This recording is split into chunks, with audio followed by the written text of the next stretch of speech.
Во овој момент сакам посебно збор 2 да кажам и на нашите гости од Република Българија. Вие знаете дека многу ве сакаме, знаете дека многу ве љубиме, знаете дека многу се жртвуваме за вас. По овој настан и по овие мои зборови, јас не можам да гарантирам што ќе се случува со мојата безбедност. Не знаеме што ќе се случува со Драги Каров. Пред 2 години имаше притисок врз нас, имаше провокации, имаше се и се што. Но, би сакал да ви кажам дека вашата подкрепа, вашите убави зборови не се доволни. Во вашата земја има еден министер без портфеј, така наречен министер за българи во диаспора, Божидар Димитров, кој што, откако е стапен на функцијата, а и половина година пред тоа, непрекинато си игра мајтап со членовите на иницијативниот комитет за чествување на ликот и делото на Ванчо Михајлов. Има негови изјави во дневни весници во Българија, значи, тоа се црно на бело изјави кои реално суштествуваат, дека тој ќе ни помогне, дека ќе помогне за разни иницијативи, дека ќе даде поддршка нормално, не само морална за тоа. Во приватни разговори постојано го има потенцирано тоа, дека треба да почекаме, да дојдат изборите во јули, да се смени власта.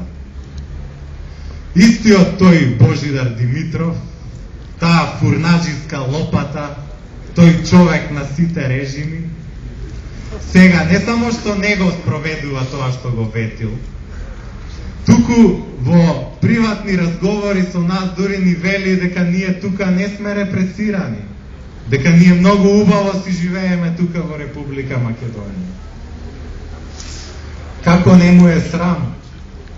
Како не му е срам на истиот тој човек, за кого што имаме докази, дека непрекинато уште од кога е директор на Националниот историски музеј во Софија, непрекинато финансира повеќемина службеници на УДБА, повеќемина соработници на УДБА, повеќемина шпиони, и тоа по българска линија.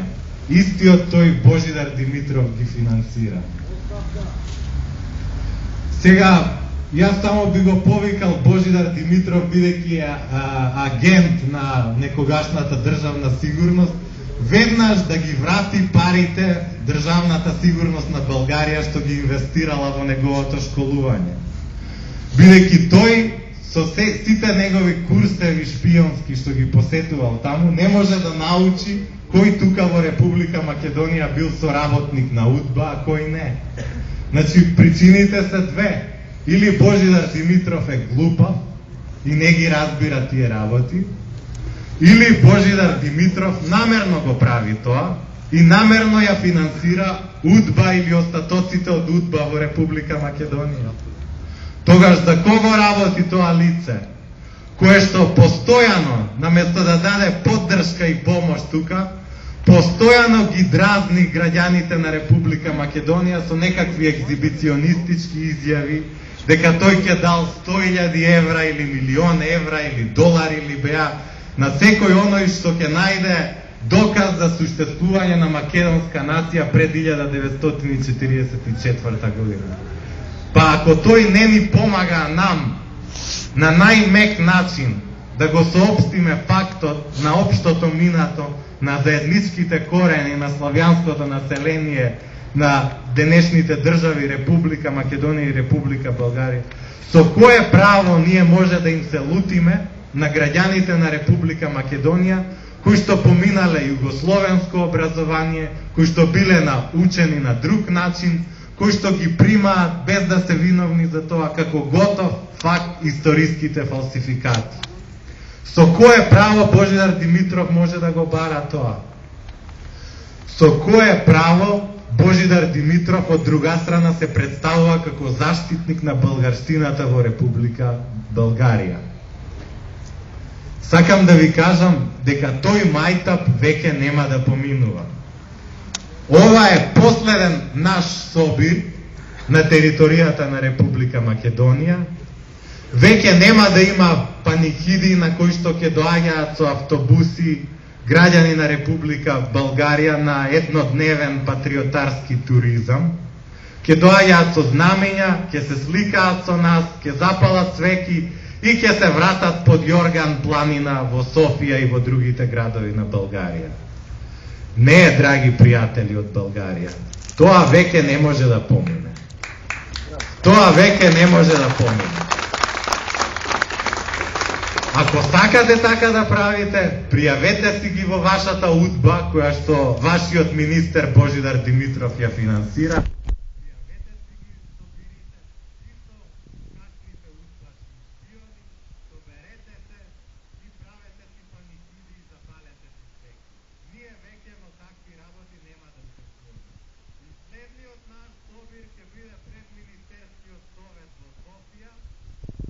Со барање за истна неотповиклива оставка на фурнаджиската лопата Божидар Димитров.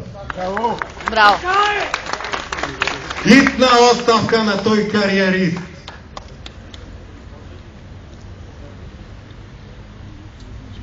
Пред да дадам збор на другите дискутанти, сакам само да кажам дека деновиве во еден утрински билтен на така наречениот Социјалдемократски сојуз, еден тажен лик што за жал има исто име како мене, по кој знае кој пат ги рециклира фашистичките, србоманските фашистички прогласи за ликот и делото на Ванчо Михајлов, за историската ВМРО, правејќи по кој знае кој пат поделби дека Ванчо Михајлов ликвидирал луѓе кои што имале македонска свест во етничка смисла и така натаму. Ние нормално немаме каде да реагираме за тоа, благодарение на Божо Димитров. Немаме каде да се представиме, немаме каде нашите ставови да ги искажеме, да ги напишеме, да ги декларираме. Сметаме дека тие написи, како што се последните со фејтонот во утринскиот билтен на така наречениот Социјалдемократски сојуз, фактички се со директна подкрепа на Република Българија, бидејќи тие податоци до кои што доаѓа тој бивш дописник од Софија на Нова Македонија и на овој билтен на Социјалдемократскиот сојуз, му се дадени нему и на другите фалсификатори тука во Република Македонија од българските институции. Българските институции им ги даваат тие податоци, им ги даваат фактите од архивите, кои што потоа овие лица ги фалсификуваат тука. Значи, може да заклучиме дека българската држава соработува со луѓето кои што ја фалсификуваат българската историја. Тогаш оние интелектуалци български, оние граѓани на Република Българија, кои што сочувствуваат и се солидаризираат со нас, би сакале да им кажеме дека најкоректната поддршка, најчестната, најискрената и највистинската поддршка ќе биде ако ги проблематизираат овие прашања, овие въпроси во самата Република Българија. Ние знаеме дека некакви български интелектуалци подпишуваа петиција против българското признавање на Косово. Никогаш не сум видел никаква петиција или никаков проглас за овие проблеми. Како доаѓа Виктор Ц до податоците кои што ги публикува во утринскиот билтен? Кој му ги дава? Зошто ние немаме достап до тие институции? Зошто ние немаме достап, немаме покани за разговори, а на нашите ретки желби за приеми не добиваме позитивен одговор?